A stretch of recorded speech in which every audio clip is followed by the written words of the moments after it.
Well, let's talk about what's going on here in the market. Let me slide myself down here. Hi, Karen. Morning. Good to see Karen. Hi, Karen. Good to see you, dear.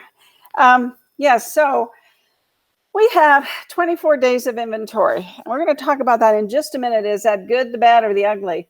We have sold 2,000. Good morning, Frank. Good morning. Love my peeps. Thank you for showing up. We have 2,372 condos, single-family homes, and townhomes available. And that's, we're selling about 125 homes a day in July.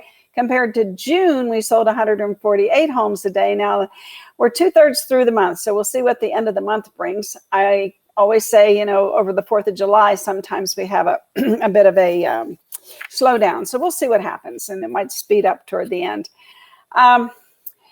My goodness, we listed 109 homes. I always like it when it's over 100, right? We love that number.